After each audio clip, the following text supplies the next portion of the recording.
Hello, good morning. This meeting is being recorded. Good morning. Yes, my Morning. name is Gabriel Remonja. I'm coming from Senegal. Oh, yes. Good to hear from you, Gabi. And nice to have you here. Yes, thank you. Okay.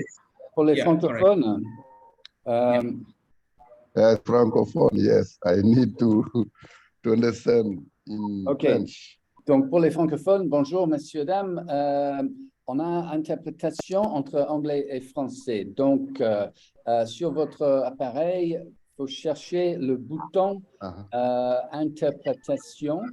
Si c'est un ordinateur, c'est en bas à droite, appuyer et choisir votre langue. Ok, je vois. Merci. So for English speakers, we have interpretation between English and French. If you, in case there are any francophones who speak, you could listen to the interpretation of their voices by choosing the interpretation button, clicking on the interpretation button and choosing your language. Thanks. Okay, done. Merci. Okay, merci beaucoup. Okay, yes, so we're going to start now. Just want to be sure whether Swati is here already. Swati, are you there? Okay, Swati. Oui, je vous entends. Il y a de petites coupures. Oh, yeah, I'm requesting that we keep our mics muted until a time when you are required to speak. Yeah, it will be good for us to have one voice coming through. Thank you very much. Yeah, so make me a co-host. I can help with that. Oh, yes, correct. Thank you very much, Michael. Yeah, just wanted to be sure that our Indian colleagues are here. I was informed that either Swati and Damenda or someone else from the Indian team.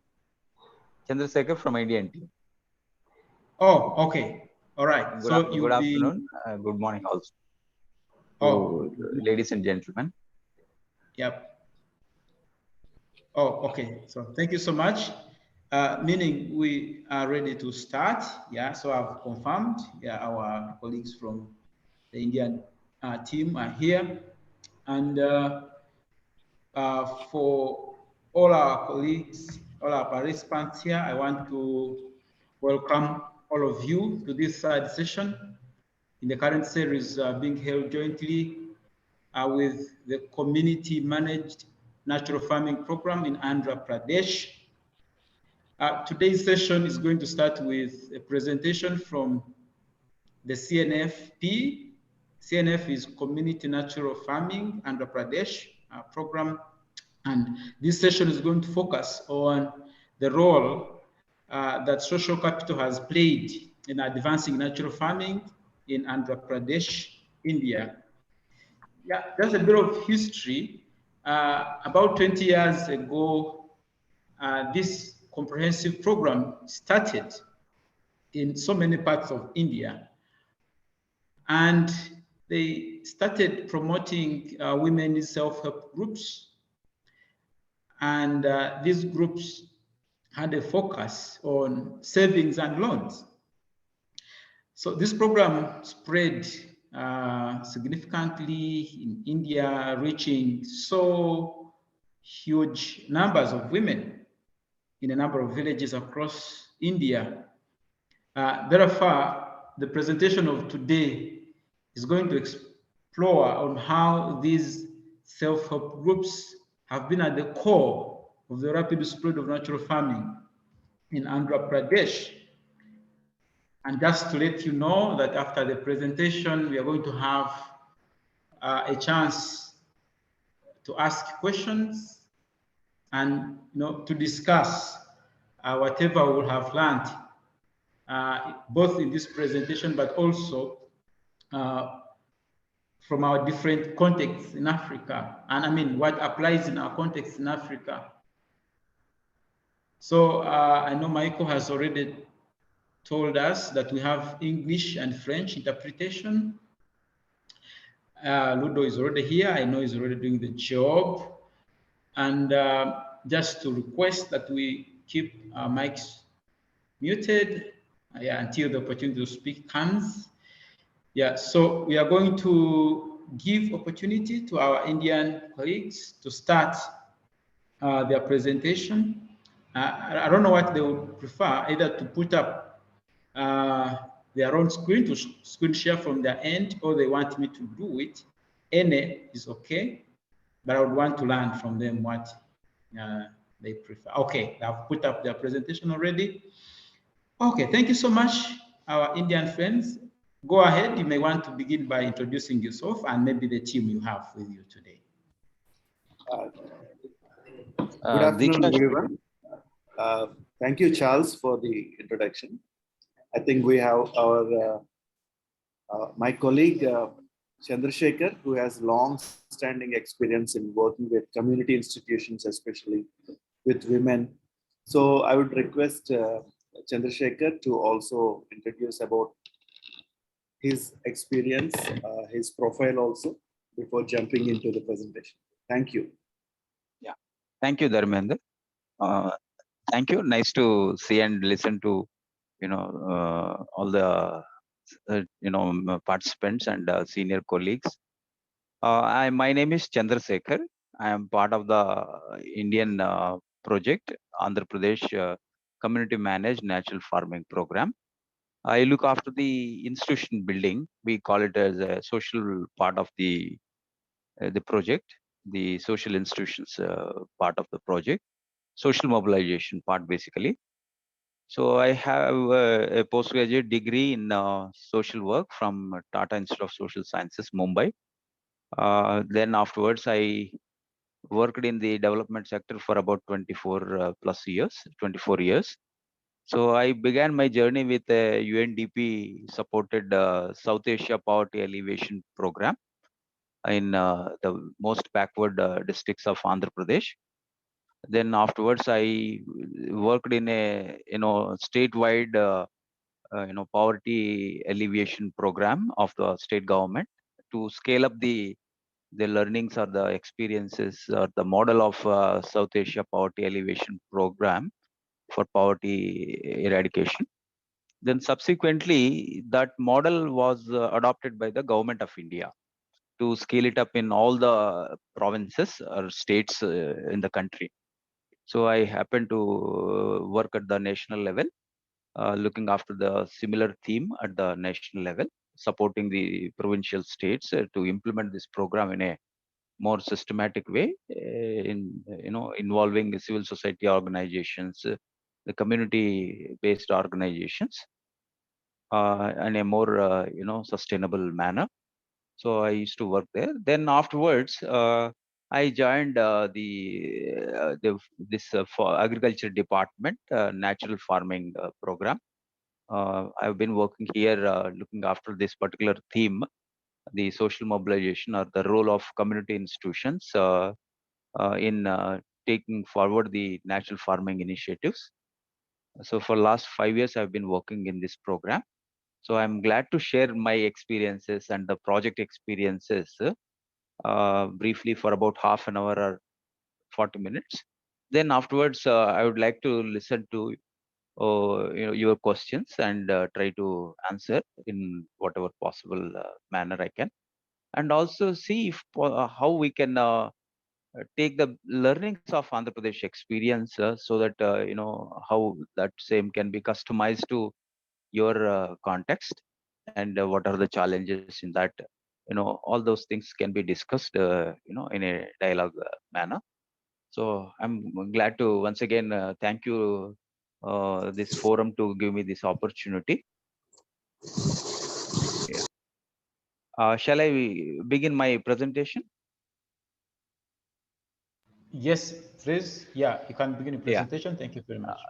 In case if you want any interpretation in French or any other language is required, you can ask me to pause for a while. I'll pause it. I'll pause my presentation. No, no, so no. that, You don't have to. You don't have to pause. Actually, the interpreter will just be doing it at the same speed. Fine, fine. Yeah, thank you very much. So this is the, as you rightly said, this role of social capital in advancing natural farming. Diksha, next slide, please. See, I want to put forth here the context in which we are talking about. See, understanding, the context is much more important because, under what background we are talking about all this whole initiative, because everything has a, some connection in that. So Andhra Pradesh is actually a pioneer in community development initiatives in India. So in fact, the social mobilization idea concept, although it has been there for more than 30, 40 years, but it has come in a big way, in addition to the government effort to, take the welfare schemes, development programs closer to the people, last mile delivery. So this has been a challenge in India, not only in India, I believe everywhere this is the challenge. And governments have realized the importance of social mobilization. So they have realized the bottom up approach as a as more dependable strategy rather than a top down approach. So this is the context we have been talking about, and that's the reason why. So the government has emphasized more on the bottom up approach. So, and it requires a long-term vision of the government, the commitment of the political leadership and administrative commitment. These are very much essential to, get things done in a more systematic manner.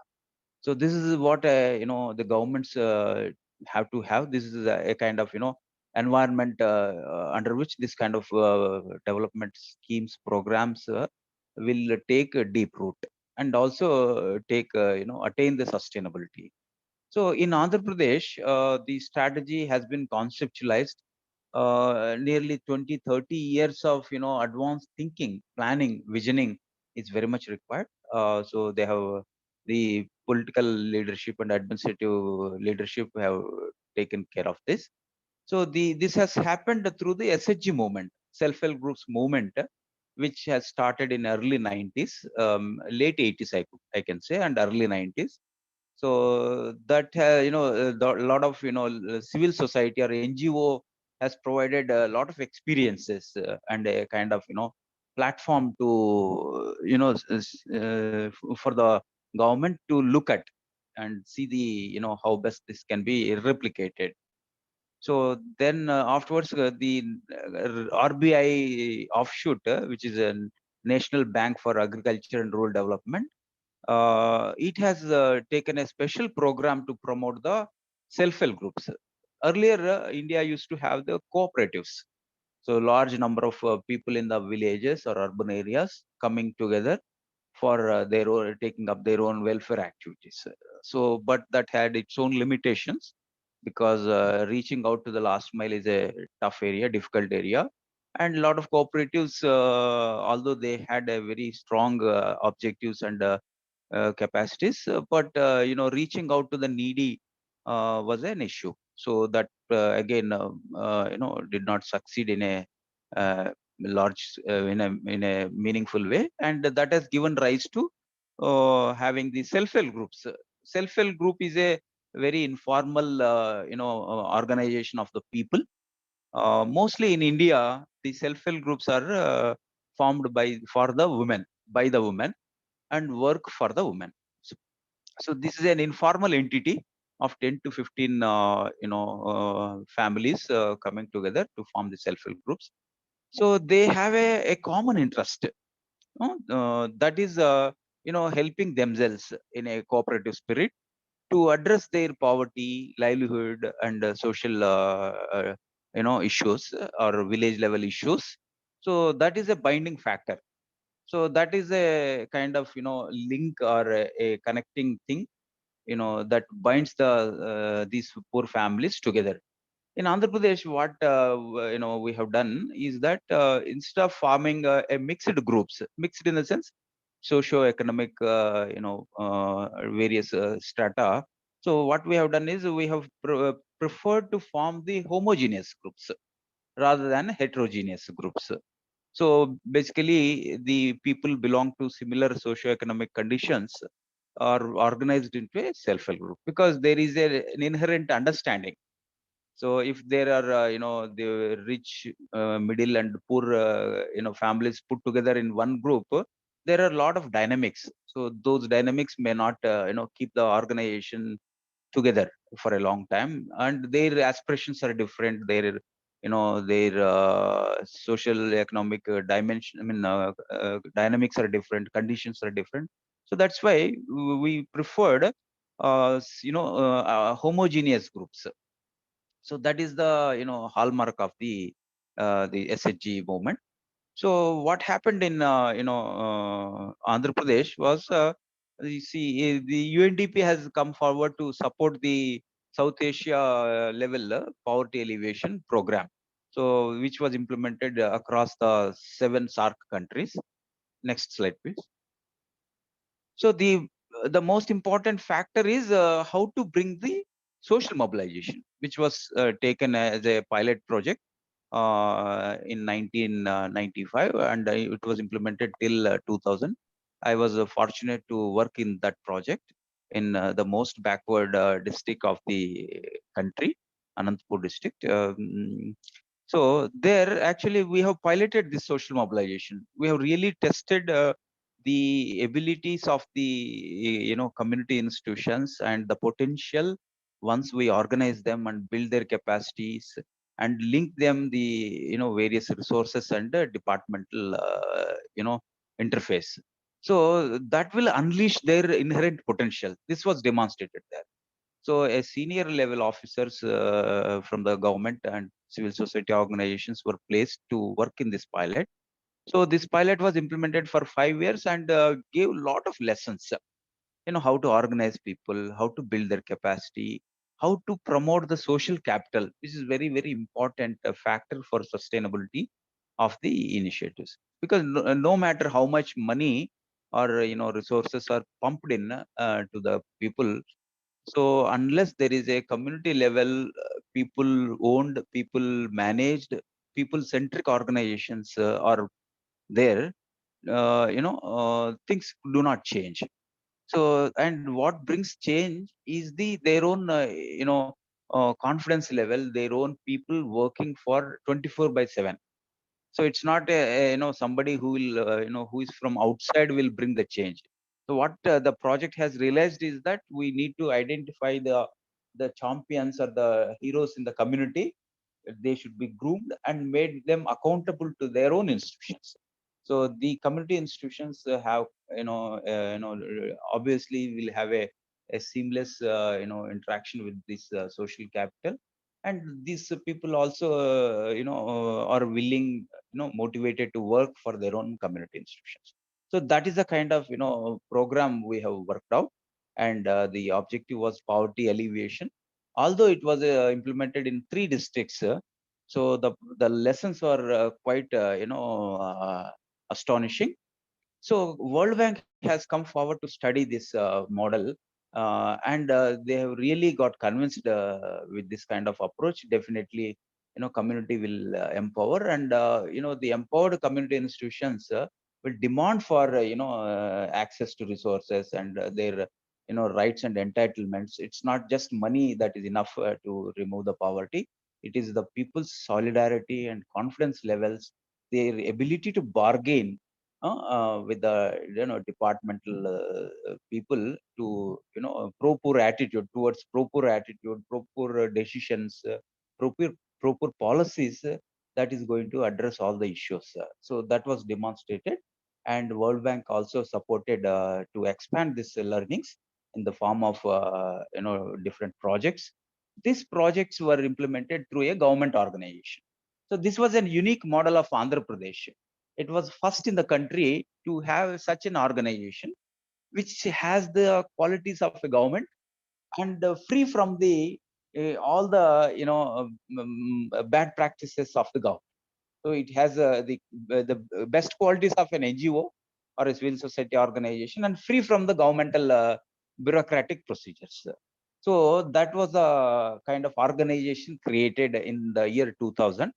So the name of that organization is Society for Elimination of Rural Poverty. A senior bureaucrat is positioned there as a head of the organization. But a lot of civil society members are also part of that executive council. So that why that kind of organization was first created in Andhra Pradesh, and government has given a lot of importance to this and gave autonomy to implement the program. So that organization's mandate was to function like a sensitive support organization to promote and nurture the community institutions. This is very important. So although it's a government program, government scheme or program, but it has to function like a sensitive support organization, not like a bureaucratic organization which will dictate terms to the community institutions. So this is the kind of mandate given to that organization. So that organization implemented in 22 districts of erstwhile Andhra Pradesh. So it was a very impactful program. In fact, a lot of civil society organizations were also part of this implementation process. And if you look at that structures, the organization has facilitated in the form of community institutions. It is really astonishing. And this model was actually taken as a national model and replicated throughout the country. Next slide, please. Diksha, next slide. Yeah, if you look at, there are 4-tier institutional architecture. Institution, I mean, community institution. It's not a institution of the government. If you look at the bottom, the bottom is very important. See, at the bottom level, you have the self-help groups. As I said, self-help group is an institution informal in nature. 10 to 15 poor households come together and form this organization. See, what governs this organization is their own norms.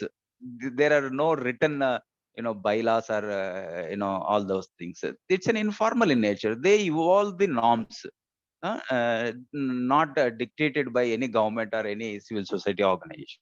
In a participatory manner, they evolve their governing norms and they abide by that. So similarly, at the village level, there is a federation, because what we realized is that as an individual, one cannot resolve the issues which cut across the larger communities and cuts across so many villages, like a drinking water problem, untouchability problem, joblessness, and health issues. All these are so many unemployment issues. So all these problems cannot be addressed by one single organization or a single entity. So they realized, the collectivization is very important. That is the reason why they have formed a federation at the village level, which is called village organization. And above that, the taluka level or block level, there is a block level federation. We call it mandal samakyas. And at the district level, obviously, the district administration is there with so many departments to deliver a lot of services, schemes, and programs. So they have a district level federation also. So this 4-tier organization of the community, it's like a of the community, by the community, for the community. So this is the kind of philosophy being promoted by this one organization, SCRP. That's a government organization. So the main mandate job chart of this community institutions, if you look at the right side, the lowest level is savings credit. That is the entry point, I would say, because people don't come generally just to become a part of any organization. See, there should be some binding factor. So the binding factor here is the saving. Whatever amount they save, the same money is taken as a loan or credit for fulfilling their small economic needs. So, and then once the savings pool is increased, then they and they have been educated about the financial literacy and the governing norms, etc., and the group discipline. Then the groups are linked to the financial mainstream financial institutional financial support system. That's a commercial banks, etc. So then they started. Initially, it was very tough for us to, get the credit worthiness of this, institutions, because a lot of capacity building has to happen. See, forming these organizations is easier, but building their capacities and bringing them to the level of self-management is much more important. So one needs to have a very meticulous planning at the village level, then at the higher level, leadership level. A series of trainings are very important here, as part of the capacity building, because here we are working with a human beings. It's not a some kind of app based training, or some kind of book is given, some kind of learning material is given, so that they simply by heart it and adopt it and come to that point. It's not like that. So there was a community level, the social capital, who actually works for the their own institutions. So at the SG level, we identified one bookkeeper in every self-help group who maintains the records of the thing and takes the minutes of the decisions. Like that, he or she is like a backbone of that organization. First, we build their capacity, then later on the representatives of these institutions, then the various functionalities, so much so a different type of livelihood planning. We call it a microcredit plan. Then community level livelihood enhancement plans. Then so many planning, health plan, then education plan. So many plans were prepared at the village level. Then the higher level organization, main responsibility is to provide all village level support in like community investment funds, marketing, the nutritional and daycare centers, education related requirements, this non-pesticide management, social action. So all this and food security is the responsibility of the higher level organization. Then at the further higher level, there is a aggregation. Aggregation, we call it bulk milk chilling centers. Then all the procurement and marketing related, some kind of family counseling issues. Then the still at the higher level, then social security, land, jobs. All these kind of responsibilities are being handled by the higher level federation. One principle here in the institutional architecture is that the lowest level organization is not subordinate to the higher level organization. This is important thing. The real freedom is that the who is the most important personality or member in this organization is the lowest level organization, the member. So for that member, the higher level organizations are accountable. This is the most important principle or consciousness we need to bring in this institutions. Otherwise, what happens? In fact, that is the lesson we have learned in the cooperatives. The higher level federations thrive or survive at the cost of the lower level organizations. So this is a very negative side of the community institutions, but we need to be very conscious and try to build the institutions with that kind of accountability. The lowest level organization is the most important entity. It's not the higher level organization which will boss over the lower level organizations. So that kind of accountability factor we need to bring in right from the beginning of this. Otherwise, what happens is these organizations after some time will be easily influenced by the external political system or any kind of adverse elements. So that kind of leadership and accountability we need to factor in while promoting and nurturing the community institutions. So then once this kind of transformation happens, then these institutions are quite useful in taking up any kind of programs. Next, please. Next slide. I hope I'm making things clear. I'm just emphasizing so far on the how to form the institution. It's not just taking some model and simply replicating it. So we need to factor in certain, inherent capacities, So the main purpose of this whole institutional building is to bring in or unleash the inherent capacities of the human beings. So poor have tremendous capacities within themselves, and these organizations should act like a forums to express or unleash that potential. Otherwise, what happens is they snub the enthusiasm, the potential of the lowest level organization. So that is a kind of principle we need to build in as a value system in promoting this and nurturing these organizations. So we have discussed this, the social mobilization, which leads to capacity building and promotion of this, accountability in the community-based organizations. So then only they'll be able to bring about change in the things that affect their lives. Otherwise, they simply like a organization only for the namesake. So that kind of vibrancy has to be built in, so that they will be able to really negotiate with government or civil society organization to have a kind of equal partnership. It is not a government is giving something like a charity or a dole. So they have to exercise their due control and due participation and demand the right kind of services, equal partnership. So that is a kind of principle we brought in while promoting this kind of organizations. Next, please. So Andhra Pradesh was responsible for implementing, the large scale. In fact, that is one of the world's large scale, anti-poverty and livelihood programs in country. That has led to the substantial reduction in poverty.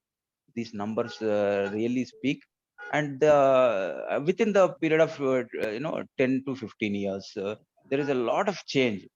So the change in terms of the I can give one example. The kind of social relations within a household, like wife and husband, there is a transformation. The women are no longer feel so docile or subjugated to any kind of thing. So they have a equal partnership. So within the household they command equal respect. So government also has taken such kind of steps, giving a lot of pro poor policies in the name of this woman. So that kind of transformation, once this kind of vibrant organizations are formed, nurtured, they try to make the level playing field. They try to negotiate with the government. So Andhra Pradesh has seen 4 or 5 governments.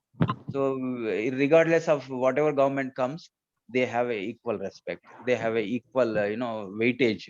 So no kind of any adverse decisions taken for these organizations. So any new government comes, they have to have this kind of proper policies. So that is a kind of transformation these women institutions have created. Next, please. So under this background, I think that same thing I have explained here. See, the income levels also increased, or more than double.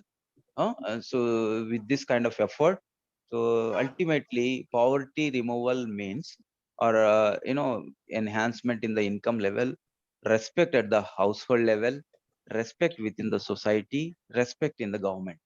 The government should not see the people or people's institutions as a mere conduits for delivering something, some charity. So they should see that them as a equal partners. So that is a kind of respect they have got. And social security, it's a very very large scale. Every member will get certain, is entitled to get certain social security measures, accidental health related insurances, all those things. So once this kind of organizational system is created, no matter whatever they take the decisions, that will result in that kind of social transformation. So under this background, the natural farming program has come up. So in 2016, next slide, please. Yeah, just before that, I want to be clear that the social capital means the interpersonal trust experienced through the relationship that exists among a society's members, its institutions and organizations. So it is the peoples who have been identified by the institutions to help them. So, and the relationship between these people and their institutions is very important. So, like a bookkeeper or a representative of a group or an internal community resource person, these are the people who bring a lot of transformation in the institutions. So, what kind of relationship between these two people is actually the social capital. So, the social capital is that kind of thing.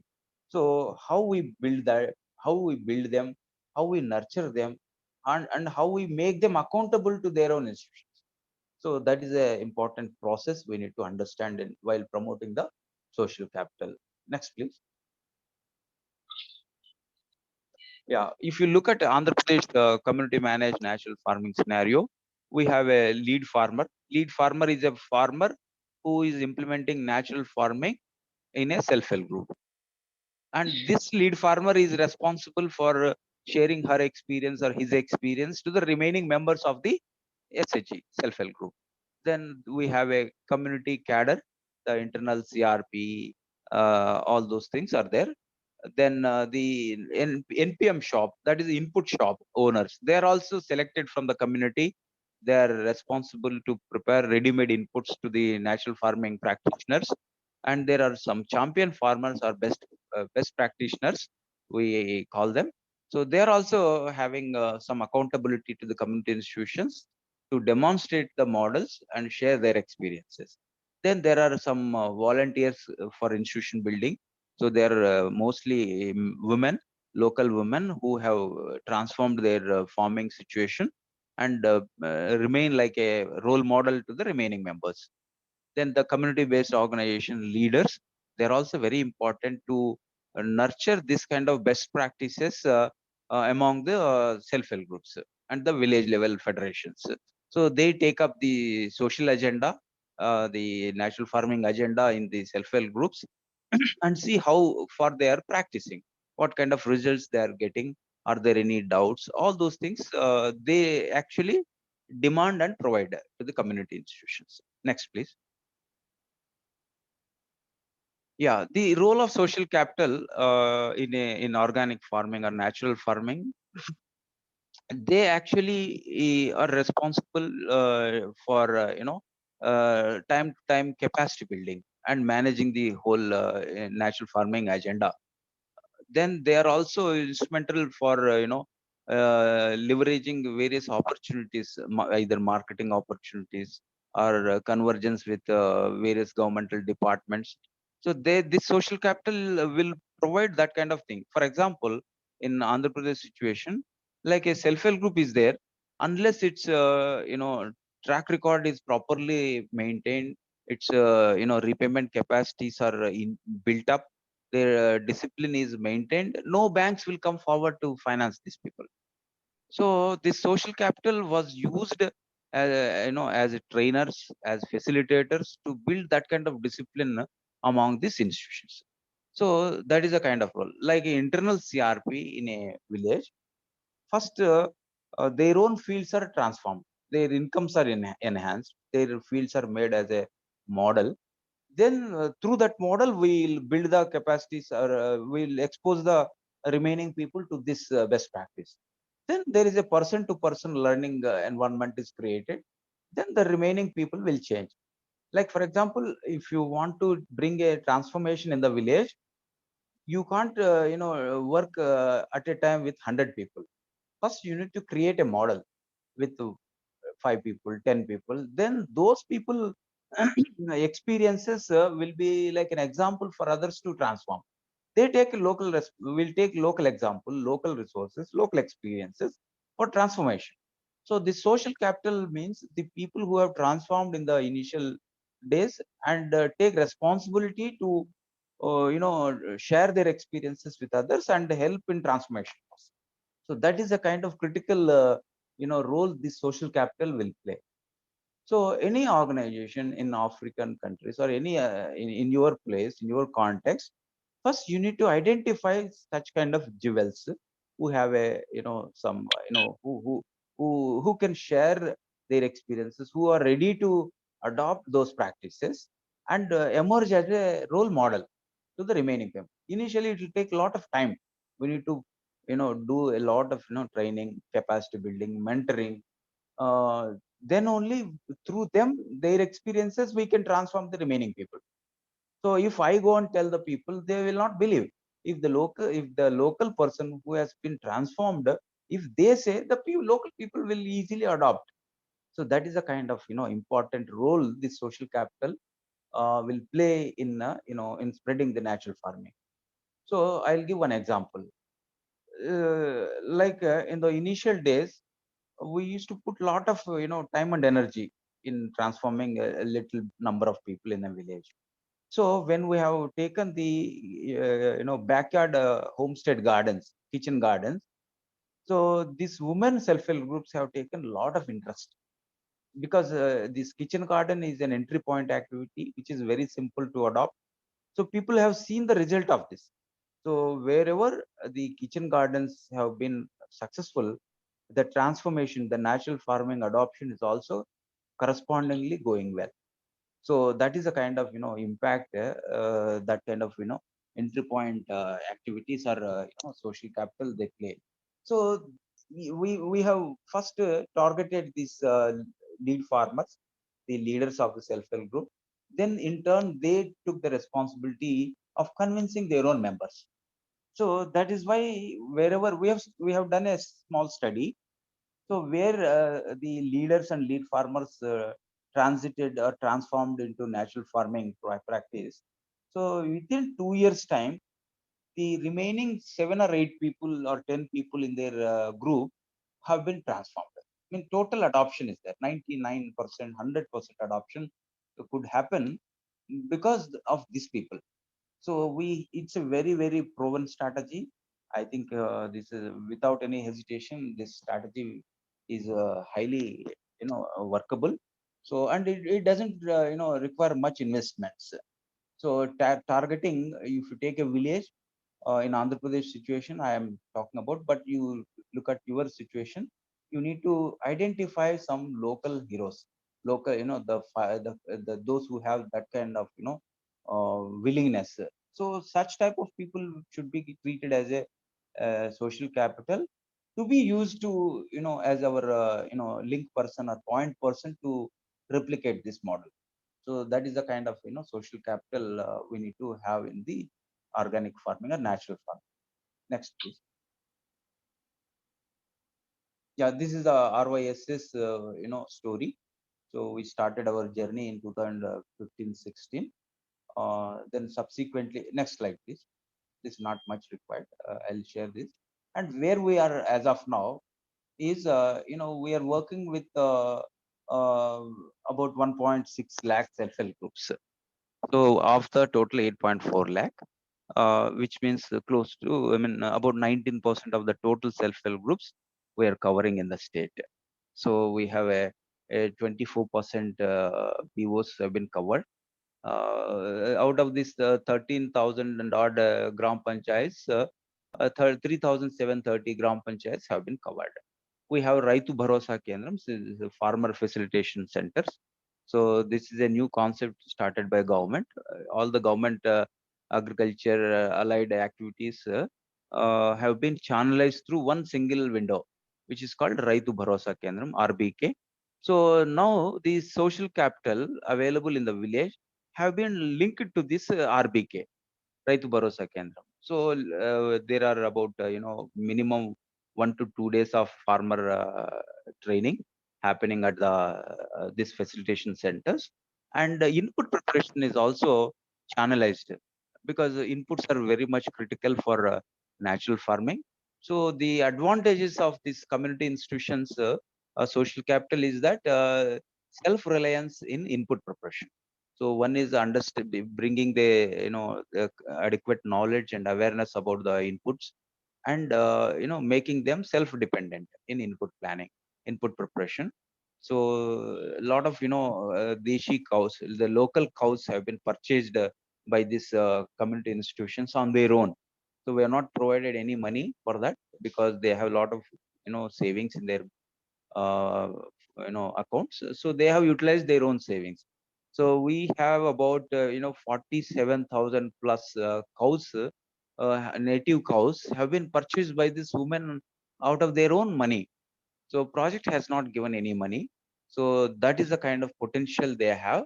So only thing is our people, our cadre have motivated them to, our local staff have motivated them to about the importance of natural farming and giving proper awareness and trainings. So they have purchased these animals. And the input shops also. Initially, we in the beginning we have started giving some all subsidy, but later on we withdrew that subsidy element also. And now the input shops are being set up by these SHGs themselves. So they borrow some 30, 40,000, 50,000 rupees money from their own group members, and they set up this shop. Once they see the increase in number of farmers taking these inputs, they have taken double the bandwidth of these shops. So their outreach is increased, and now there are about 4,700 such shops fully operational with the financial support of the SHGs, the self-help groups. So project has not invested any money in that. That is one advantage we have seen out of the social capital, social institutions. Next, please. Yeah, another important dimension you can see is that the institutions, once you build their capacities, their functions are manifold. We have I just listed the broad activities of these institutions. One is functioning like a platform for knowledge dissemination, because knowledge is very important here. To transform from conventional or chemical farming to natural farming. So every farmer, their farmer family members have to be aware of this, alternative farming systems. So here the self-help groups, the village level federations, have been very useful in taking this knowledge to the needy people. So that is the kind of role they have played. And then these SHE leaders, the village level organization leaders, they were instrumental in taking the capacity building trainings at the RBK level, Gram Panchayat level, at any level. So they have been very active to take this kind of. Then mobilization of the resources in terms of funds, cows, the input shops, all these things, the custom hiring centers, they have been set up by the institutions themselves. So the project has provided the knowledge and supported them and encouraged them, in innovating such practices. Then another important thing is that bringing this natural farming agenda right from the top to bottom, from the district level federation up to the lowest level. So, and also what we have done is to make this kind of effort. We have done a model Vivo strategy in about 400 villages. So this was about for 1 year. This has given very good lesson. So if the cadre, if the lower level staff spend lot of quality time with this kind of institutions, in a small geography, then that village will transform into a resource village. Then the people, the social capital emerged in that village are highly resourceful and useful to be like a model to the remaining villages. So that is the kind of dividends we are getting. Then the convergence to the agriculture department, welfare departments, so all that those things. So then these institutions will right now in these model village organizations, 50% of them have been linked to the social welfare department and the women and child welfare department, by giving by transforming their way of functioning. So in model villages, the integrated child development scheme ICDS centers have invariably one small kitchen garden or nutri garden. So the vegetables, grown in that village, I mean, in that place, are used for the women and child, food program, midday meal schemes. All those things have been taken care of by these villages, these community institutions. So such kind of a very important role they play at not only at their household level, their own farming level, but also at the village level. So this is the kind of transformation they can play. And much more important than all these things is the program sustainability. Once the project period is over, then what will happen to the initiatives, the knowledge brought in by this project? So unless the community institutions are transformed, the social capital are really motivated, sensitized, so things will not be in a good shape to continue. So these institutions have to take this as part and parcel of their regular meeting process, as part of their agenda, as part of their mainstream practices. So then they will start demanding their government to transform the government level policies also. So right now in India also, you see a lot of chemical agriculture related policies are there, subsidy on urea, DAP, many other synthetic fertilizers. So, but unless the institutions demand and actively seek support for national farming, to do this kind of thing, we need to have a very strong community institutions, with the endowment of lot of, social capital. I mean, the availability of social capital is much more important in this aspect. Next, please. Yeah, I'll stop in 5 minutes. I think these are the kind of, different role and functions a self-help group can play. I leave this presentation to you. You may kindly go through it. Next, please.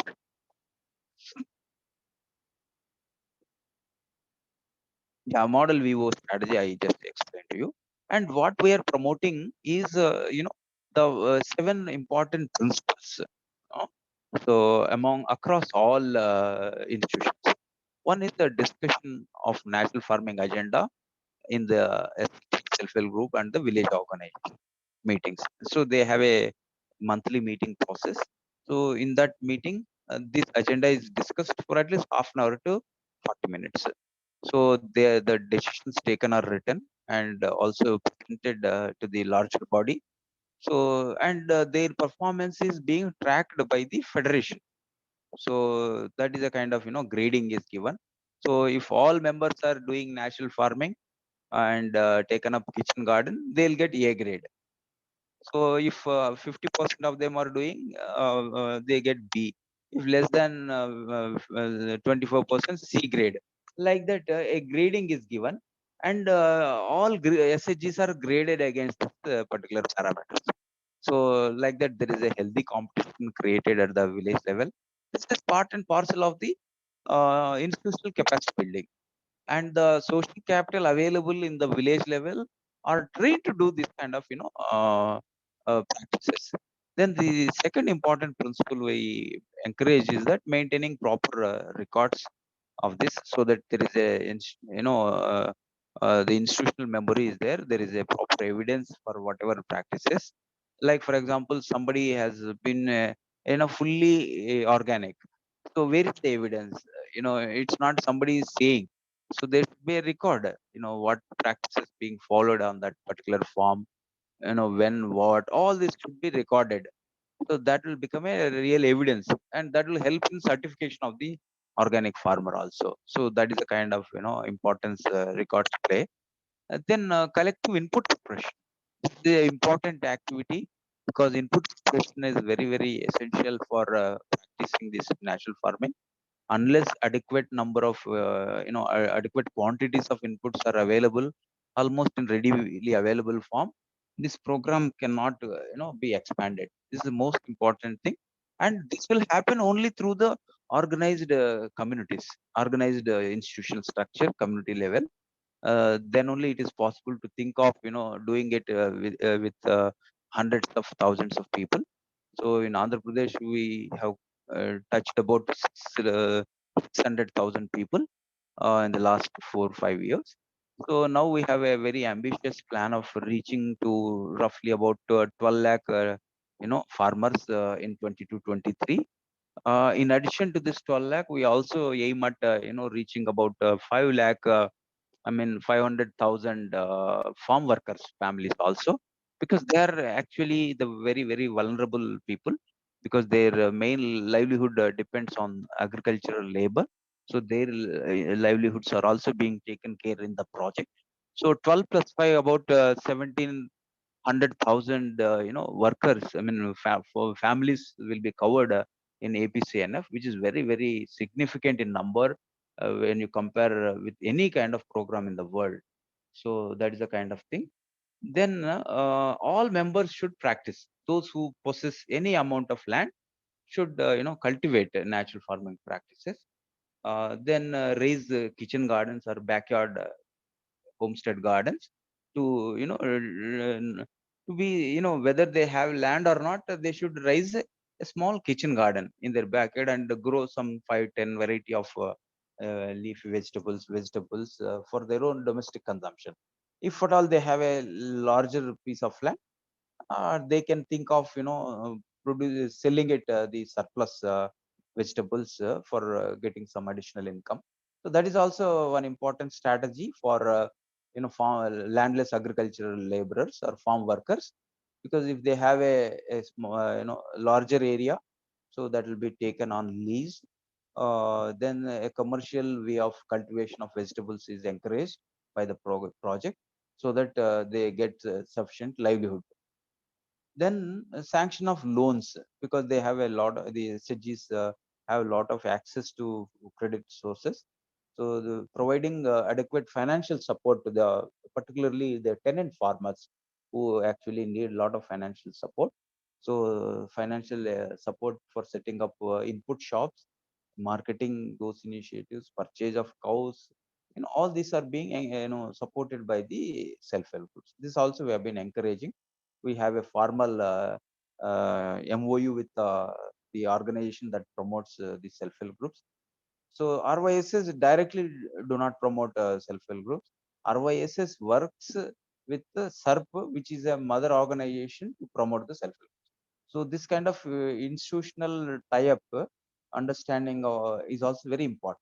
Agriculture department alone, cannot, command, all these institutions, because we have to work with, women welfare department, social welfare department, rural development department, to have a collaborative effort to work with these farmers. So that is the kind of, importance we give. Then the most important is consumption of natural farming food by all members. This is another important principle. So we encourage whatever food that is grown locally should be first consumed. That is the reason why we are not gone for marketing in the beginning, because first transformation we gave much more importance, because without transformation all these things cannot sustain. So first encourage the transformation into natural farming, then self consumption, then the surplus market. So these three things we have should sequenced. So we are getting fairly good results out of this. And what is most important is that the kind of enthusiasm shown by these community institutions, as well as the social capital being promoted by the organization, community institution. Next, please. Yeah, to sum up this presentation, so what success factors we can see in pick up from APCNF is, the collective input preparation. This is a universal model. We call it a universal strategy, because input preparation is very, very important. Understanding of various inputs required from time to time, crop to crop, season to season. So the knowledge is very important. So how to prepare, how to use, what is the dosage, all this is very important. So we need to communitize this whole process by with the help of the social capital. So the more the knowledge about the inputs, at the lowest level, is the critical factor for success. So this is what we need to look at. Then practicing natural farming by all members. So saturation is very important. If you create only 1%, 2%,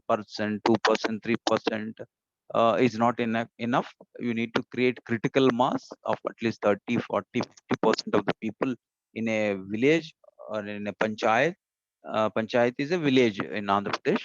In a village, so that it has an impact on the entire village level ecosystem. So that is very important. Andhra Pradesh India model is really focusing on that. So it's not enough to create only few anecdotes or islands of success. We need Ludo, to you're muted. take this in a large scale. Then simple and very effective interventions or triggers we need to look at. Like in Andhra Pradesh model, we have taken kitchen garden is a very powerful and simple intervention which contributes to the natural farming acceleration. So that is very important thing. And particularly we focused on the farm workers. So that is a kind of thing we have focused. Then the availability of credit, that is a loan support to take up natural farming, set up input shops, purchase whatever deshi local native cattle for the natural farming. All these things are very important.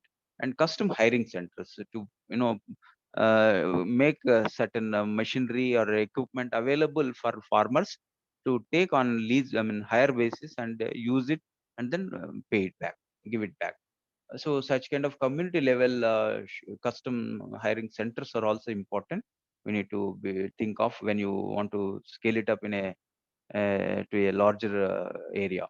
Then consumption is very important, and to ensure proper consumption, we need to have a proper strategy, certification, then marketing. All these initiatives will come in that. So these are the important principles, things that we can pick up from Andhra Pradesh model. Thank you. I think we can I can close from at this and take any questions. Thank you.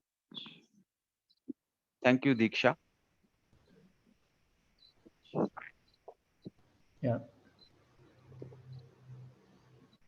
Thank you for giving me this opportunity. And if there are any questions or doubts or any, whatever is there in your mind, I would like to listen.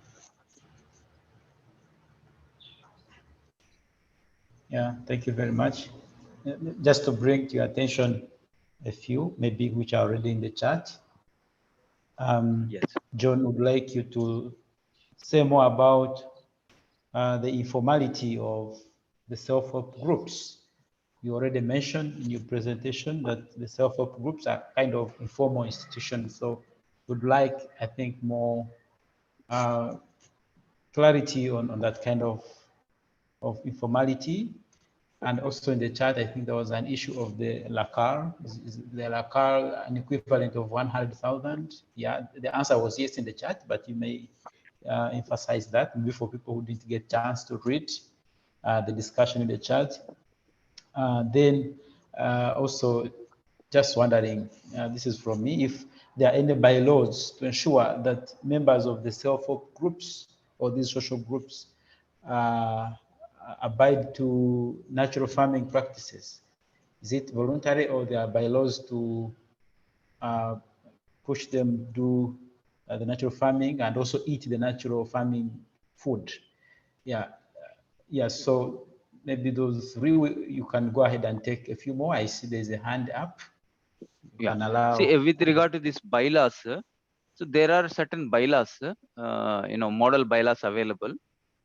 We can try to share. But what is more important is let the bylaws are evolved rather than being imposed. So this is an important thing. Supposing for the self-help group, regularity of meeting is one important bylaw. So which place where, what frequency and what is the agenda and what is the member discipline, how much needs to be shared and what is the agenda to be discussed. All these things have to be iterated, discussed among the members themselves and evolved, rather than we telling them you follow this, you follow that, don't do this, don't do that, and all these kind of things. So if, because we are dealing with the adults and the human psychology is very important. If you say something in a policing way, people try to violate it. They don't see any value in that. Supposing if these norms are facilitated, so which is where the social capital play a tremendous role. So these norms are evolved rather than being imposed. So that kind of facilitation role we can have it, and these context specific bylaws are much more important. Suppose I say you meet once in a week. Probably in your context, weekly meeting may be very, very difficult because considering your terrain, the different languages. In Andhra Pradesh, the mostly it is like a plain area, a very little bit of hilly areas here and there, tribal areas. But if I say weekly, weekly is the frequency of meeting in a northeastern states of India. So there it's very difficult because the village, structure, the social structure there, the habitation is entirely different when you compare with the other parts of the country. So the norms should be, conducive or convenient to the members' interests, common interests. So that is a kind of, I would advise, let these norms be debated, discussed, and evolved. And there is a consensus, very much important consensus building. Building consensus about these norms is very important. So once these norms are evolved, those norms will form into the bylaws. And these bylaws are important for a registered body or unregistered body, and how far they are complying with these bylaws, rather than keeping a policing on that. Let they evolve their own representatives who will be watchful of this, complying to these norms. So if there is any violation, there will be some kind of penalty or penal action, which is not so deterrent, but at the same time it will discourage certain entitlements. Supposing a person who doesn't pay their loans on time, so it will have an impact on the person who is in the waiting list. So who wants to take loan, but the earlier loans taken by the members, if they don't repay properly, then the others will suffer, and there is a disturbance in the repayment culture in the group.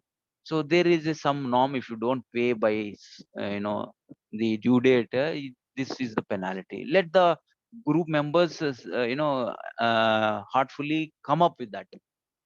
So that is the kind of thing. If the people come late to the meetings, and if they try to if they quarrel or disturb the meeting, what is the penal action? So these kind of norms have to be evolved.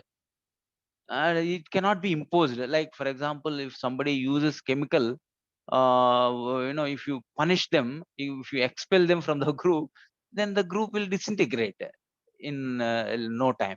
So rather than imposing these norms, it is better if the norms are evolved, if the value of these norms are understood and evolved. So that kind of facilitation role Yeah, the institutions should play.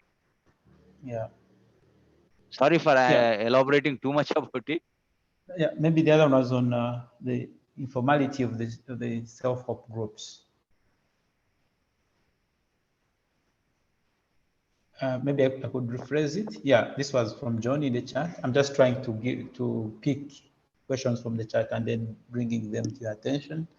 Yeah, because I know you were presenting, you probably didn't have chance to follow the conversation in the chat. Yeah, so John Wilson was wondering how informal are the self-help groups, because you mentioned that Yes. self-help groups are kind of informal in their setup. Yeah, but maybe if you could take a group of questions and then you handle them at once. Yeah. Yeah, another participant is wondering how. Yeah, one question related to this certification challenge. Exactly, certification, exactly. Yeah, Yeah, see, yeah. certification, as I said, we have not gone in the beginning,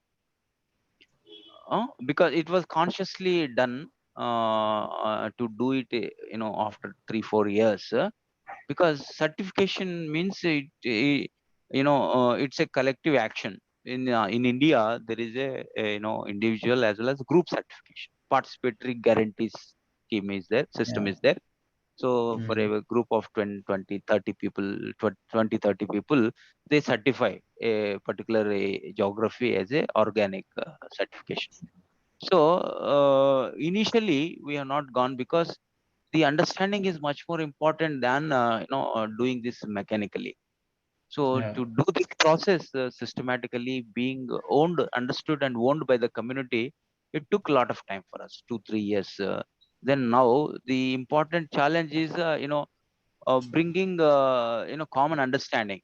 Supposing some 20, 30 members are there in a group, if all are certified, so who will ensure that nobody uses any kind of chemical pesticide in any particular you know uh, situation? So the group should have oversight among themselves, because as an outsider, I cannot see every minute, every day. So there should be a regular overhaul or supervision of the community members themselves. So that is a kind of watchfulness we have brought in this organization. And the certification is initially it was very costly, so people are not ready to spend money for that. And the immediate question is that okay, what will happen after certification? Do you provide any marketing support? Do you how much premium price you will provide? All those questions come, the people start demanding that. And unless you have a large quantities and large number of people coming forward to adopt this practice and ensure the quantities to the supplier, you cannot go for certification.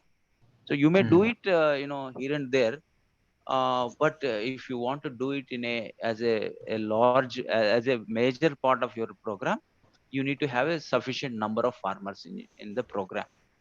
So that is the reason why we have started the certification after crossing at least 1 lakh farmers. So before that, maybe in your context, I don't suggest that, I mean, 100,000 farmers. Maybe you think of, after having because continuity is important. Suppose after certification, people tend to look for marketing premium prices. So you need to, also have a good quantities to have a negotiation with the market. And another important dimension here is identifying entrepreneurs, village level entrepreneurs. This is also important because this is very much related to certification, because not every farmer is interested to come out and sell the product in the market. They are busy in farming activities. They are habituated to that. Only few people are interested, maybe educated or uneducated, having enthusiasm to reach out to the market and sell their produce. So you need to identify such kind of social capital available in the village, who can collect from the various other farmers and ensure that this is 100% organic, and then market. So this kind of platform, this kind of readiness has to happen. The project has to work towards that. So this is a kind of a challenge we have seen. And no doubt these entrepreneurs are very important. So through this experience, this will act like a trigger for expansion of the natural farming. So this is what I would like to share with you. And the SHGs are right platforms. They are ready to bear that cost of whatever amount, the 200, 300, or 500 that is required for certification. I'm going to also request that you respond to 4 issues. 3 will come from the 3 people whose hands are up, but the 4th one will be on capacity building. Which kind of capacities do you build, and at what levels do you build those capacities? As you already mentioned in your presentation, that you do capacity building for the self-help groups. But before you answer that, let's take three questions, 3 more. So you do 4 questions at once. One is from HP, another one is from Selma, and from Annette. I would maybe a request that we begin with HP.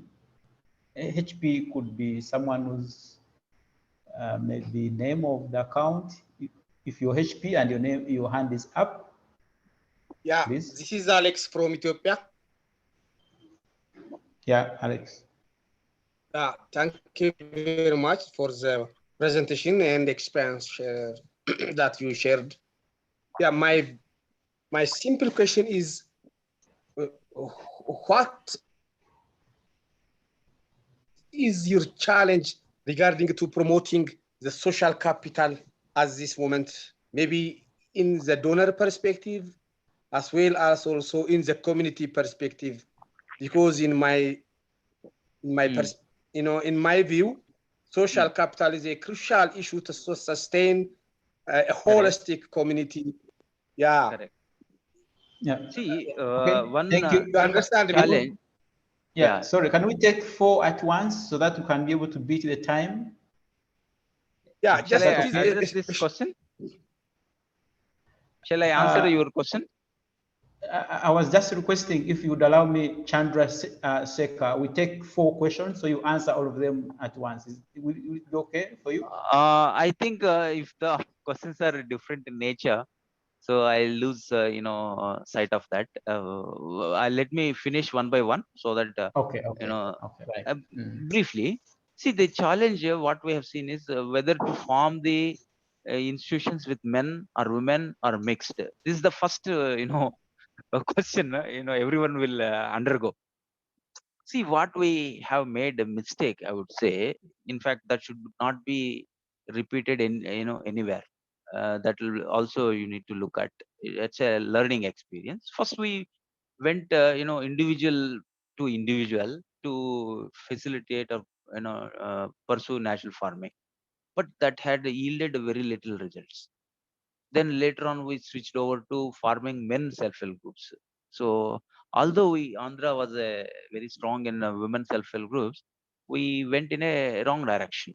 So we formed self-help groups with men, 10, 15 men. So men groups, and also we realized mixed groups are also important because some women are, single woman farmer houses. So we have mixed both men and women in one group. The dynamics were entirely different. So some people who are very articulative, who are very vocal, their views were heard.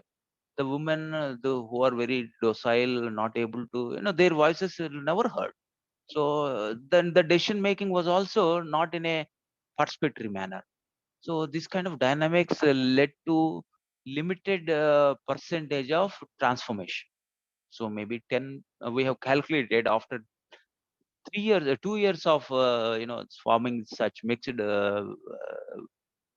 farmer groups, only 14% transformation happened after 2 years. But our idea was within 3 years we need to create a critical mass of some 50-60%. So that did not happen. So we thought this is not a correct approach. Then what we did is that we changed our strategy. We since there were already strong women self-help groups, we took a decision of working with women self-help groups only. Then we have tested the transformation after 2 years.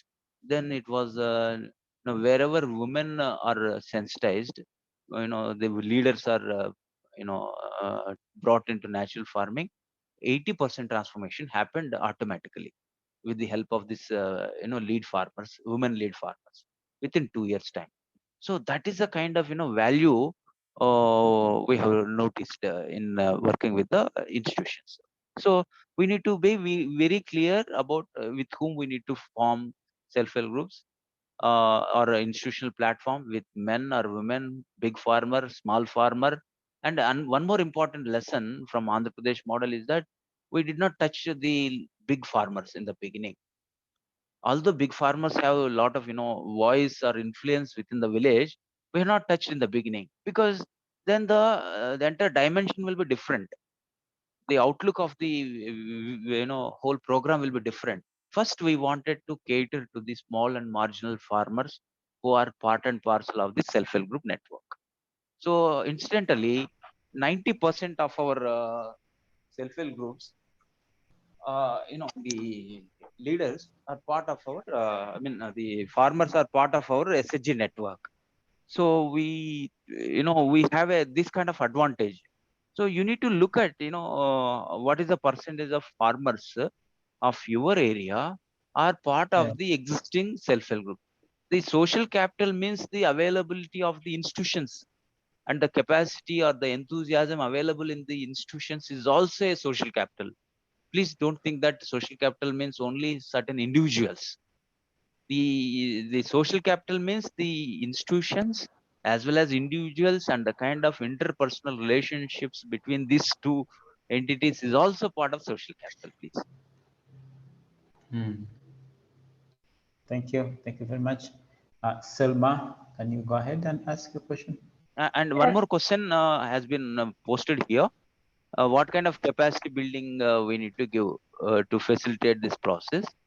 This initially, it is a simple capacity building, understanding what is natural farming principles in a very, very simple and, easily understandable manner.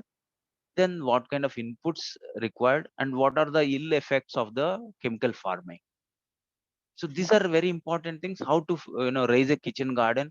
You did not tell them the advantage of kitchen garden, because everyone knows the advantage of having a small kitchen garden with the 10-15 variety of leafy or vegetables.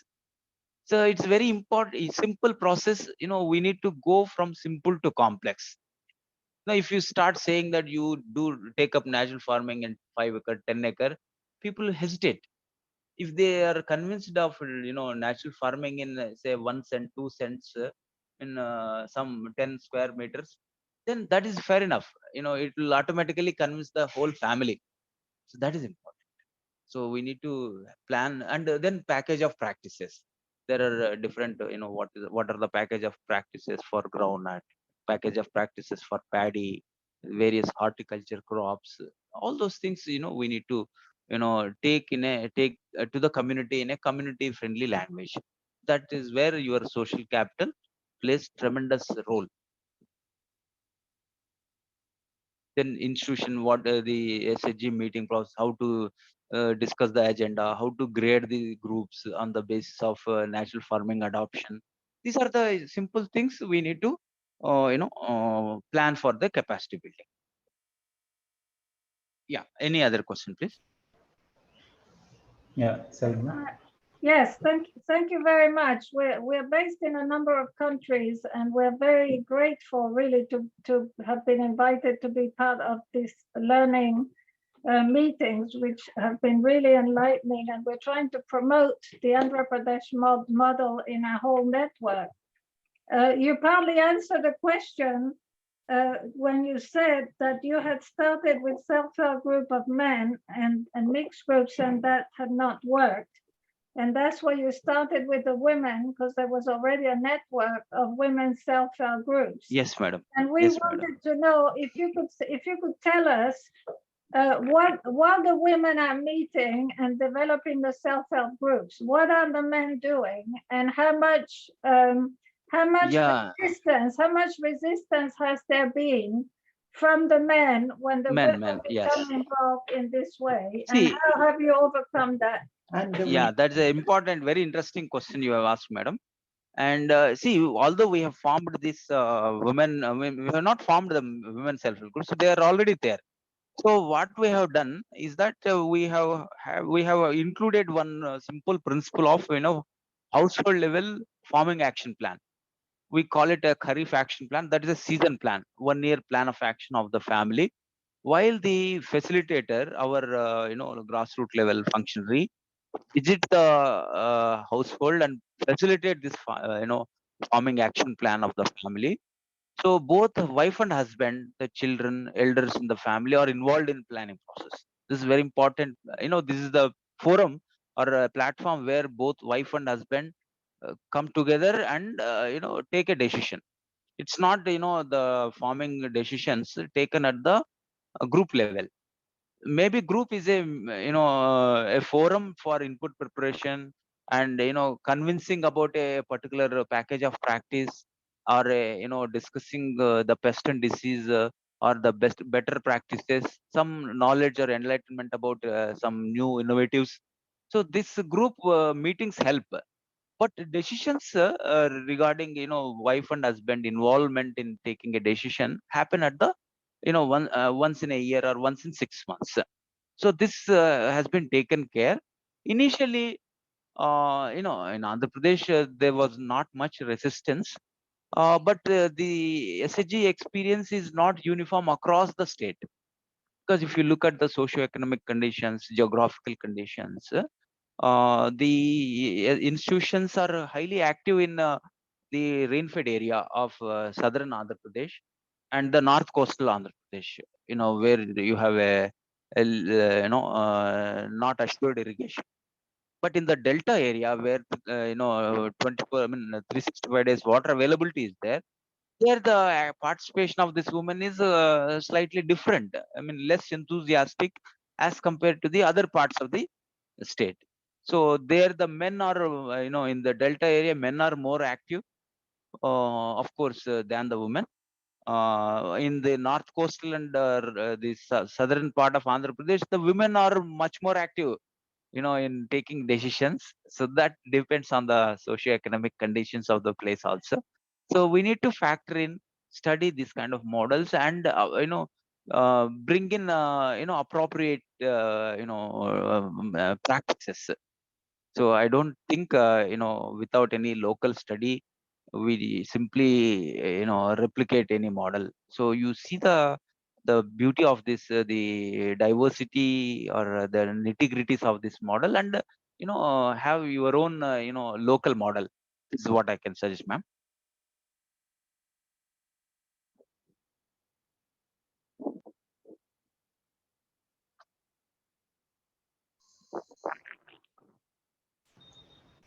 Yeah.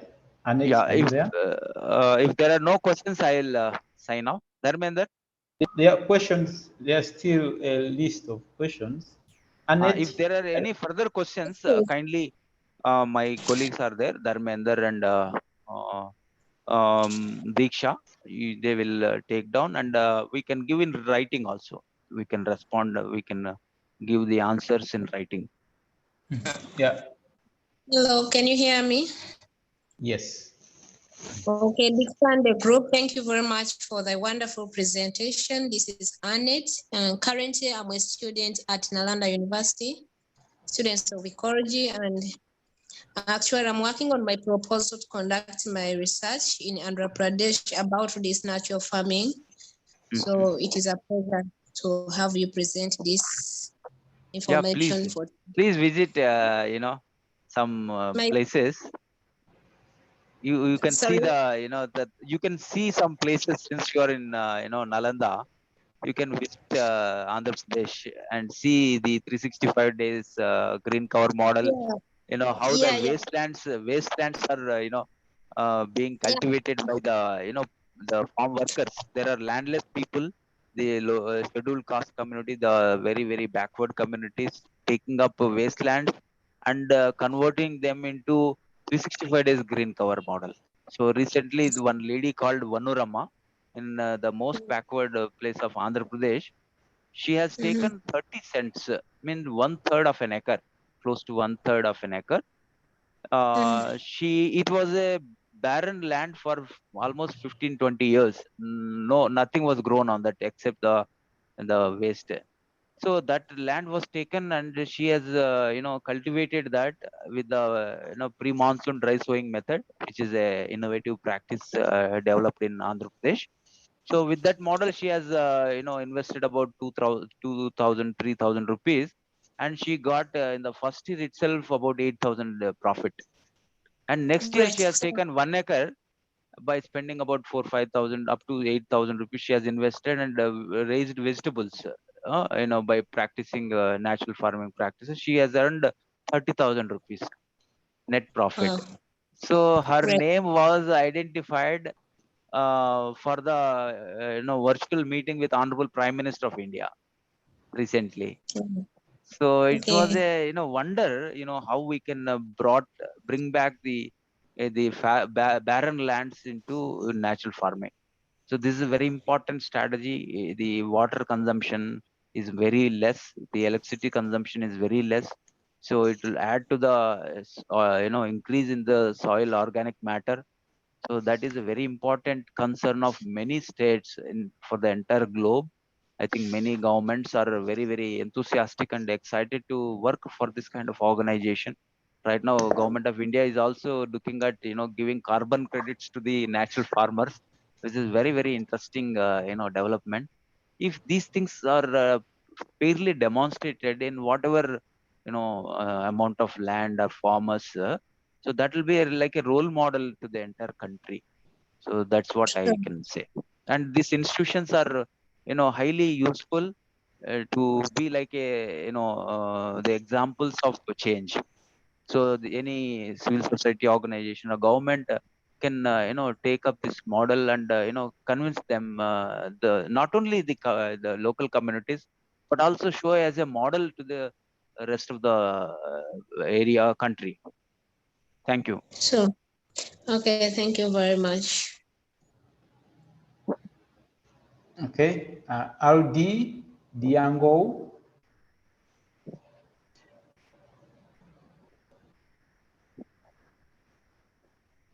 Yeah, if your hand is up and your account is named Aldi Diango. Do you want to speak now? Or we go to Peter? Yeah, let's go to Peter. Seems Aldi is not ready. Yes, Peter. Yes, thank you for a very interesting presentation. I have two questions. One is, you talked about critical mass, and that is important, but I just wondered, what is the level of paid staff to facilitate level of paid this? staff. Paid staff. Yeah, number of paid staff. I know you have many, many volunteers. Correct. But I'm No, wondering, all these volunteers are not, working for free, of course. They're paid very little money. We call it as honorarium rather than a salary kind of thing. So no one is, working for free except the social capital. I mean, the community own, facilitators. Yes, please. Your second question. Yes, I want to know whether you have any um, practitioner's guide on how to do social capital and social institution building, that all the things you talked about. Is there a set of guidelines that you follow? Yeah. For, yes, of course. and is it available for us to look at? Yeah, we have a set of guidelines in local language. We have a practitioner's guide for the lowest level community cadre, and also we have a master trainer cadre at the slightly, the sub-district level. So their job is to provide a continuous capacity building training to the grassroots level functionaries. So we have a set of package of practices, so in local language, and we have a proper training modules also, so which we administer from time to time. We have an induction module, field exposure module. Their own farming action plan is also there. Mr. Dharmender is facilitating that. So each functionary should be like a role model. So without being a role model, there is no place in RYSS for any staff. So their own field should be like a role model, and every year we verify through a social audit mechanism whether they are actually, because before they preach they should practice. So this is the principle we follow. And as you rightly having said, so we need to have a proper code of conduct for these kind of functionaries. Some are paid a very, small, meager amount. Some are paid decently good amount. But what is their job chart? What are their functions? Or what is the role? Who will supervise whose work? How frequently they meet, review, work in a team. This is very important. These protocols are very important. So there are, state level, functional experts regarding, training, regarding, technology transformation, regarding institution building, regarding certificate communication and marketing. We have a set of guidelines, documents, and capacity building programs designed, administered, and from time to time. So without which all this is So, not possible, sir. so yes, but you mentioned local language and that's important, but I was wondering if there are any English Yes, sir. language We'll share, sir. modules and can they Yeah, be there are. available for us? Can you give us a link to them? Sure, sir. We will try to provide you that link. Thank you. Thank you, sir. I think there's also Aldi and some questions in the chat.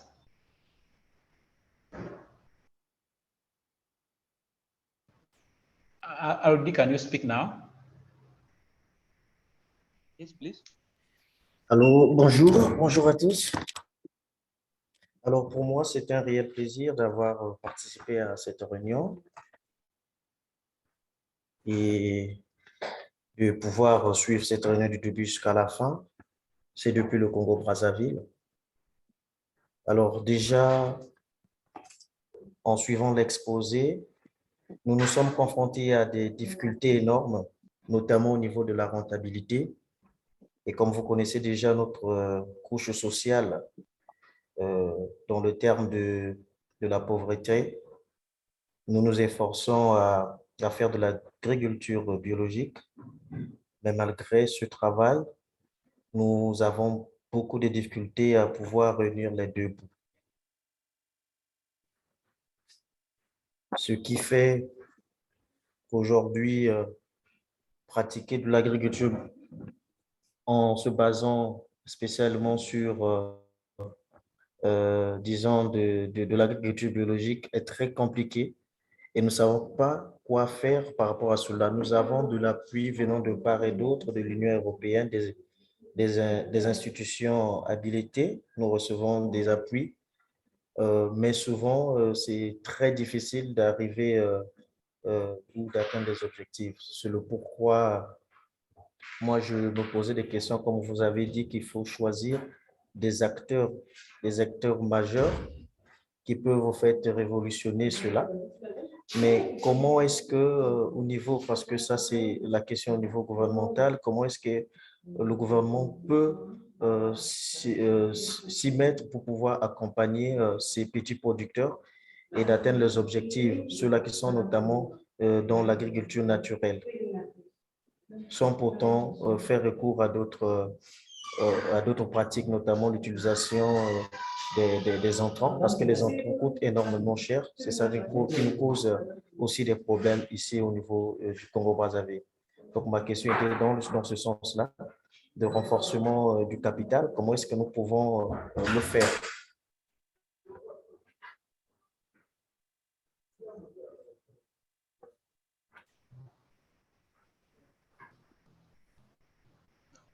Oh, sorry. Yeah, I'll take this question. What are the initial challenges? See, of course, there were challenges in the initial days of the program. One challenge was coming from the the natural, chemical farmers. So they put if is there a yield penalty? Means is there a reduction in the yield? So there are so many myths, and some people not following all the practices have received less yield or slightly less yield. So that was a big question. And another important question we have faced is, do you compensate if I get a less yield? Naturally, we cannot say we cannot compensate. We cannot say that we'll compensate, because we have consciously decided it's not a program of force. So people have to come forward willfully, understand the philosophy or the practices behind the whole effort, and voluntarily adopt. We don't force, we don't ask anybody to do it in a large area. So first we tell them to do it in a very small patch of land. Let them adopt all the practices, recommended package of practices, and then see the results. Compare their yield, the yield on the natural farming plot with the chemical farm. So then once they are convinced, let them take it up. So this is our approach. This has been our approach. No matter it will take because whatever time it takes. So that is the reason why we have a we have we have some experience in how the village will transform. So we in our experience a village, it of course it depends on the area to area. As I said, we have a delta situation, we have a total rain-fed area, semi-arid zone, and we have a slightly moderate rainfall zone. We have a total hilly area. So that kind of different, farming situations are there. So we don't force any farmer. So unless the farmer is convinced about the results, so we cannot take the program forward. This is one challenge, and the second challenge is, do you provide, ready-made inputs so quickly in a big quantities? This is also one challenge we have faced. So that is the reason why I very modestly say that the input shops.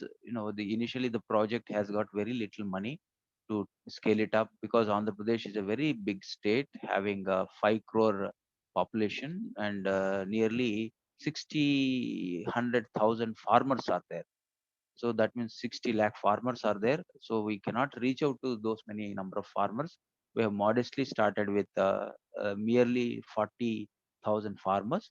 So we realized that to scale it up, we need to have a ready-made input shops available in the village. So then only we can scale it up to a larger extent. So obviously, project had a little funding, so we cannot fund the in natural farming shops, NPM shops, input shops. So we encourage the self-help groups to set up the shops and run on commercial basis. At the same time, service orientation is also important to sustain this initiative because all the time making profit only is not a solution. So and taking this program to the large number of farmers is much more important because once the number of farm adopting practicing farmers is high, then these input shops will flourish, will sustain on its own. This is a very important thing. Then the another important challenge is the acceptance within the government. So in Andhra Pradesh, you have both chemical, the agriculture department implements natural farming as well as chemical farm. So the both streams come from the same pipeline. So farmers are, quite often get confused because what practice they want to take up. Because same agriculture officer talks about, natural farming in one direction, chemical farming in the other direction.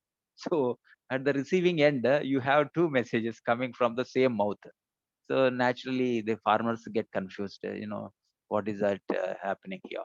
And another important thing is that people get farmers get subsidy when they take chemical farming, and there are no virtually literally there are no subsidies for natural farming practitioners unless people convince about the results and see the value in natural farming. We don't I mean They don't take up natural farming. So this is a this is an important thing, and we consciously don't want to subsidize this program because by enticing something, by offering something, we cannot sustain the moment, the enthusiasm of the farmer. Initially it may attract some people to take up natural farming, but that attraction will not last unless the farmers see value in the natural farming and see how their soil is transforming. See, this is what important thing. So once the farmers see the value in that, they do it. And if they are doing it, we do that kind of village level support system, right? The Yeah. ecosystem, having a solid input shop, and the encouraging. We are also encouraging the purchase of cattle not by spending money, but by donations. We are also looking at that. So we have approached Okay. different large scale donors of this local cattle.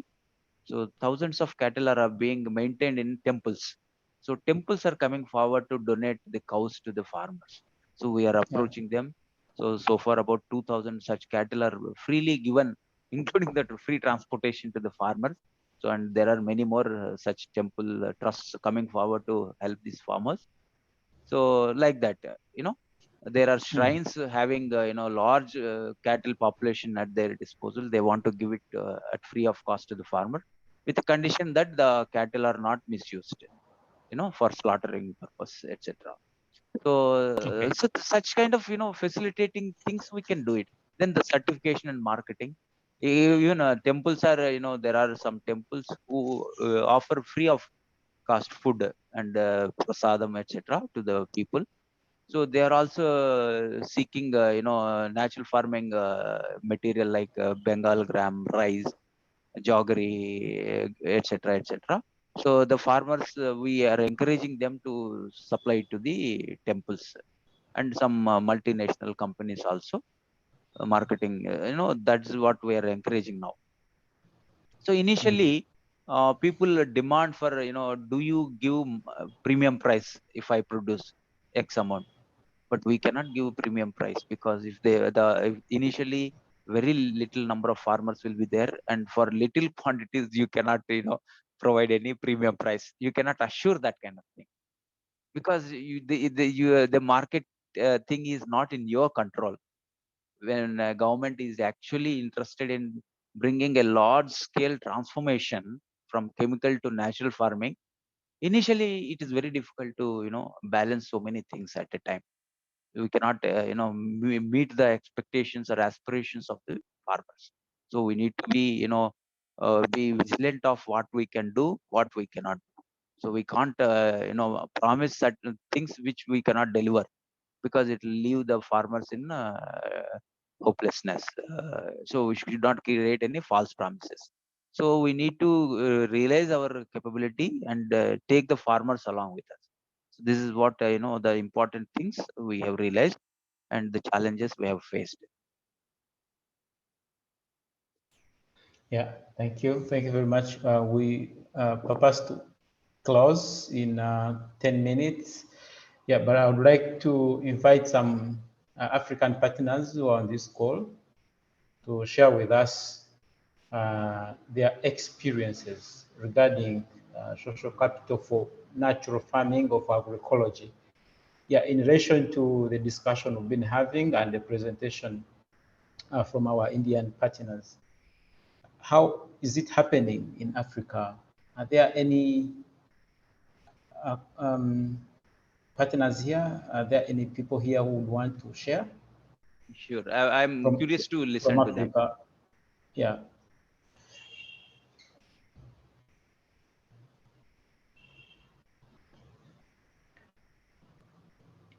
Maybe there is not. Non, je dirais que c'est très compliqué pour nous ici en Afrique de le faire. C'est très compliqué. On a des sérieux problèmes. On essaie un peu de faire à notre niveau, mais c'est compliqué quand même. C'est compliqué, c'est pourquoi j'ai évoqué lorsque j'ai posé la question en amont. J'ai parlé de ça. Donc, les expériences, nous essayons un peu de faire juste en se faisant des petits jardins afin de produire on peut dire quelques sillons qui vont servir à la consommation. Et même sur le marché, il y a toujours un problème parce que, comme je l'ai dit, les gens ne prennent pas toujours ou ne prêtent pas toujours attention à ces valeurs ou à la différence qu'il y a entre les produits produits à base des produits naturels et ceux-là qui utilisent des produits chimiques. On ne crée pas trop la nuance entre ces deux choses-là. Donc, c'est un peu ça le souci que nous avons au niveau de l'Afrique. On a ces difficultés-là. C'est pourquoi il faudra qu'il y ait l'accompagnement. Nous passons par le gouvernement qui doit accompagner les petits producteurs, notamment à penser à faire qu'il y ait des compensations pour ceux-là qui font de l'agriculture biologique et aussi encourager et renforcer en matière de capacité comment on peut utiliser des intrants naturels et atteindre les objectifs fixés, notamment qui est de pouvoir avoir quelque chose, parce que l'objectif de faire cela, ce n'est pas juste consommer, mais c'est aussi de pouvoir avoir quelque chose pour pouvoir subvenir à ses besoins. Donc, ça sont des réalités que nous avons, que nous vivons en Afrique notamment. Donc, c'est un peu ce que moi je peux dire en ce qui concerne l'Afrique. Merci.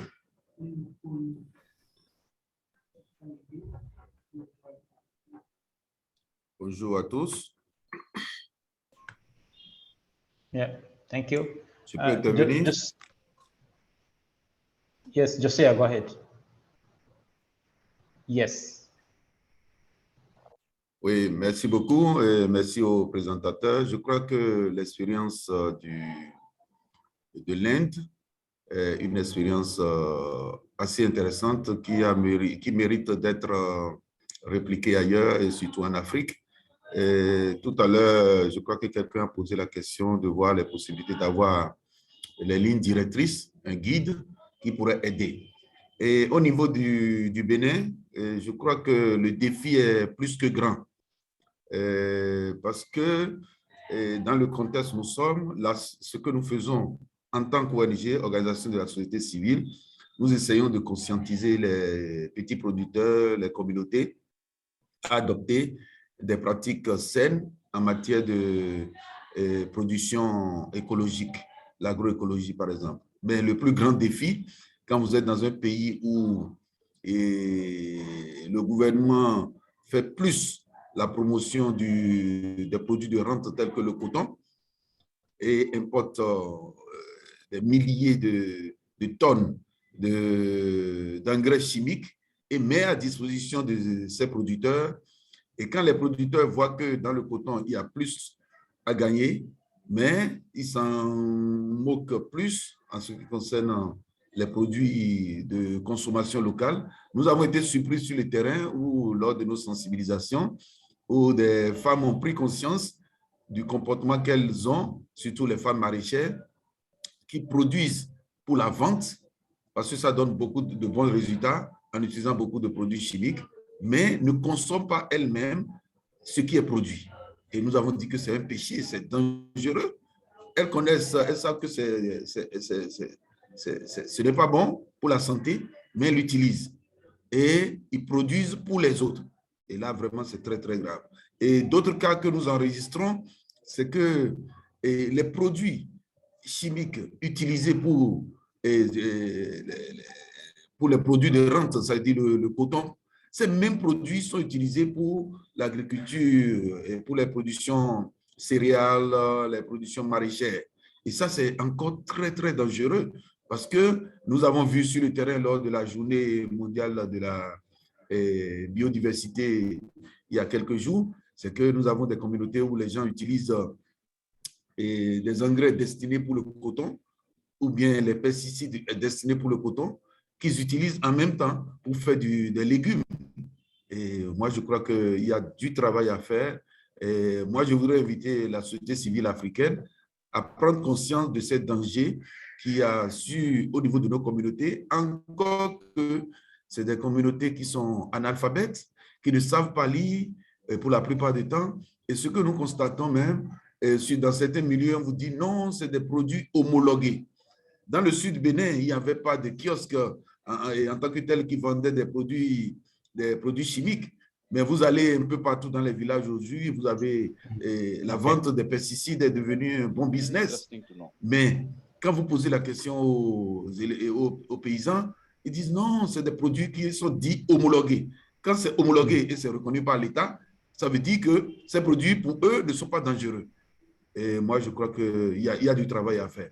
Et en même temps, nous continuons à faire le plaidoyer au niveau des gouvernants pour qu'ils donnent plus de priorité, qu'ils donnent un peu plus de priorité à l'agriculture écologique.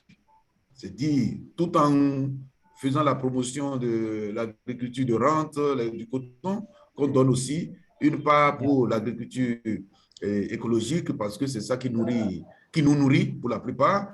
Et il faut que les gens prennent conscience et puissent aller plus loin. Moi, j'invite notre présentateur à voir les possibilités d'élaborer avec AFSA des programmes assez importants et pour faire du plaidoyer au niveau de nos gouvernants. Mais comme il a dit tout à l'heure, qu'on réussisse aussi à avoir des exemples qui marchent en Afrique et qui pourrait quand même aider d'autres acteurs à prendre des initiatives. Merci beaucoup à tous. Okay, thank you. It's very important thing, that has been shared. And Maybe consumption is very important. Consumption by the producers themselves. So that is, the natural farming should start from that self-consumption, then marketing only when it is surplus. Thank you. Yeah, and we have Naz Samuel. Naz, you're the last, so we'll then invite Mr. Muralidhar is there. So may I invite him to Thank you very much. share Andhra experiences? So my colleague, Mr. Muralidhar, Thank you is very there. much. On n'entend Sir, pas Murli, Samuel. sir, can you speak? We have so many people speaking. I would recommend that when we meet next time I'll talk. Dharmender? This is fine, Chandra. It's good. Okay. Murli, sir, please. I have just covered Andhra experience and the need for the institutional platform, the social capital. What is the AP experience? No, I heard all of So them. you I may have heard please all of add, that. Yes. if anything. No, I heard all From of your that. side. I think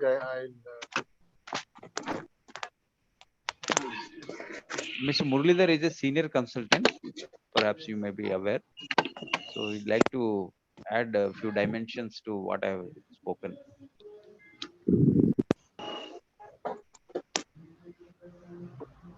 Sir, I'm saying, Chandra. I think this is fine. And the last minute. you are not audible, sir. Chandra. Can you hear now? Yes, we can hear you very well. Maybe Chandra. Okay. It's all right, Dharmender.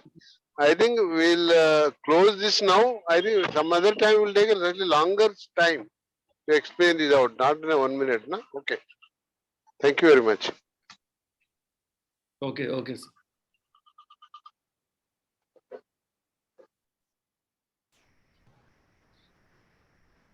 Yeah.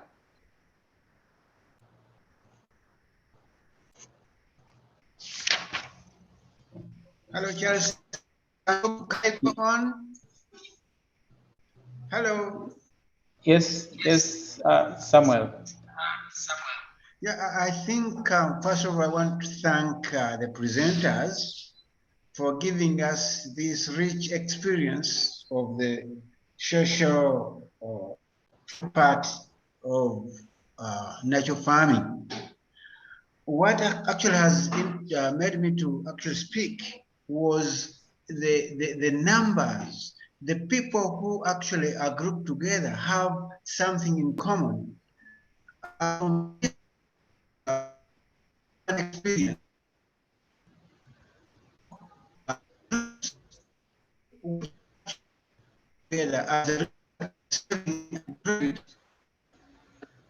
Have actually succeeded. We have one group here which started a few years back. It was quite very small. What I mean, there were about 25 women, and they started saving together and borrowing together. But I think this has given us a very, very important lesson to learn. From savings, they started practicing farming, and two of them are participating in agroecology, and you find because they are already in one group, they are training others. So I think this is really very, very important. The challenge I see, for example, in Uganda, many of the groups which are formed, they are formed from outside.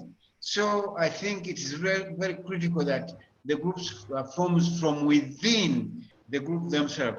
People who think they have the same status, I think it was really very, very important. See, people who have the same status, people who have the same belief, people who have the same trust, and I think this has given me something to take home. And I think if we can start using that social structure, we are going to have agroecology or organic farming, as Rusli will call it, because for us we believe in organic agroecological farming. So I think I've been really impressed. But what the experience which I want to say, when groups have the same interest, for example, savings and credit, you see a lot of success. So I'm actually very happy to be part of this training, be part of this sharing. And I want to appreciate our friends from Andhra Pradesh for the experiences they're giving us in Africa.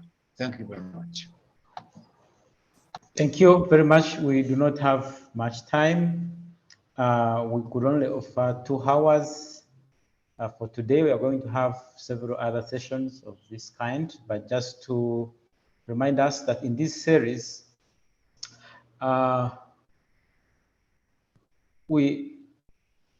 okay, if I can share my screen here, yeah. So in this series of 5 sessions, we have covered 3 of them. I know many of you have been following. We started on the 19th of May with a synthesis of the challenges and success areas in putting the 9 principles of community managed natural farming approach across Africa. This was led by the African partners. Then on the 2nd of June, we had the session again from the African partners on the use of biofertilizers and biostimulants in Africa.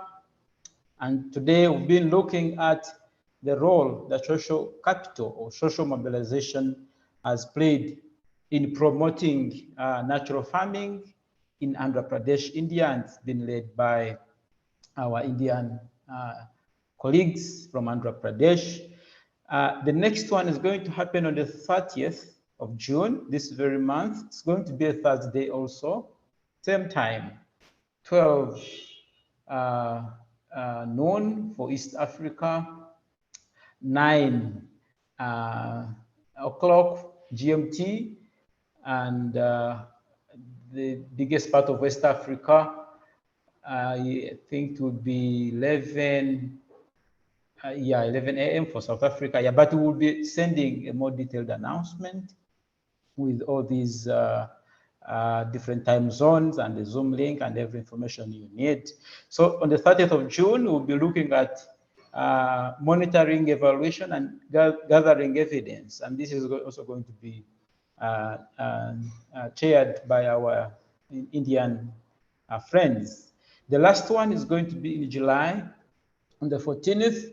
And here we'll be looking at the role of champion farmers in encouraging innovation amongst farmers. So I want to encourage all of us to stay tuned to keep on until the very last session. And I will keep updating all of us with all these developments, all the communications you need. And also to let you know that I am going to share the materials, the presentation that has been made today by Chandrasekhar, and the Zoom recording for today. I will also share that. Thank you. Yeah, and any other materials that you may want. In both, I will share the materials, the presentation, especially in both English and French.